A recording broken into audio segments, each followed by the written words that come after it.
At the school library. Hi, can you help me find a book about people who look like me? Sure. I can't find anything. Me neither. 10 minutes later. I think I found one. Finally. Thank you. You're welcome. Whew, that was hard. Harder than it should have been. It took us 10 minutes to find a book with a person of color. This happened in a school that does not ban books, so imagine how hard it would be in states that practice book banning policies in their local and school and public libraries. We're fortunate in California that we're not facing the kind of atmosphere for that some other states are facing, but we do face it here. There are libraries and library boards and school boards that are attempting to censor library collections in California. If you care about representation in a library bookshelf, right, and finding a book that you see yourself in or you see your experience in, if you care about that at all, you need to pay attention to what's going on with book banning and book censorship, because it's not ultimately about books. Representation in library books matters. It is important for kids to see themselves within the pages of a book. I am the Youth Materials Selection Specialist for Sacramento Public Library. So what that means is I select for purchase all print and digital materials, mostly English language, for ages 0 to 18. I work for the California Department of Education, and this is a topic that greatly impacts our nearly 6 million students in grades kindergarten through 12. In California, we are incredibly fortunate to have leaders and champions such as Assembly Member Dr. Corey Jackson, who authored and passed Assembly Bill 1078, which effectively ends book banning in California schools. Dr. Corey Jackson's goal behind AB 1078 was to ensure that California students celebrated their diversity in literature and that they were able to see themselves in their school libraries. And this has had an incredible benefit for all students in California's schools. It is also important to see other people and their experiences. The library has an obligation to provide collections that are welcoming and relevant to historically marginalized or underserved portions of our community.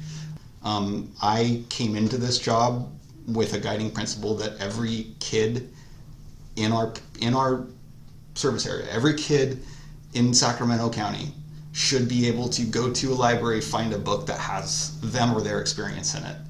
We want the library to be welcoming to everybody in our community. And so to be welcoming to a particular person, they should be able to find not only what they're looking for, but find it through the lens they're looking through, through their lived experience, through the things that matter to them. That second graders should come in and look at books aimed at second graders and see them. This concept is called windows, mirrors, and sliding glass doors. This concept was introduced by Dr. Rudine Sims Bishop, an educator and researcher who believes in the importance of diversity in children's books and the authors who write them. She believes that children should see reflections of themselves, that's the mirror, and also learn about the lives of others, that's the windows and sliding glass doors, in the books they read. If a book is a mirror, kids can look at someone who they can relate to.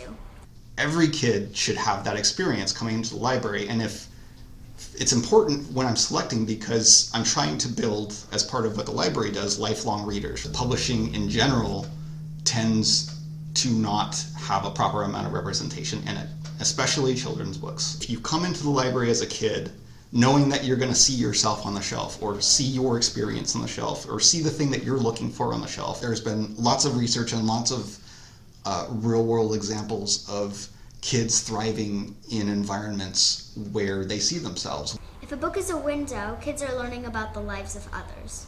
It is important that libraries offer representation that reflect windows, mirrors, and sliding glass doors for children to enjoy and be exposed to. And if you're concerned about barriers to those books being on your shelf, it's important to keep speaking up. Speak up to the teacher, speak up to the librarian, speak up to the board, speak up to the principal, speak up to whoever it is you need to speak up to, because ultimately we need to hear from the kids themselves. They didn't see until you told them that there's nobody that looks like me on this shelf. Do you have one? It's uncomfortable for someone like me to hear that, but it's important that I hear that. The most important voice that I need to hear is an actual kid coming to me and saying, I'm looking for where are the books that look like me? Book banning is harmful when the books are restricted for kids to read. The concept of windows, mirrors, and sliding glass doors provides children with empathy for someone different than themselves. Book banning can shatter mirrors for groups that are not mentioned and can deny windows for others.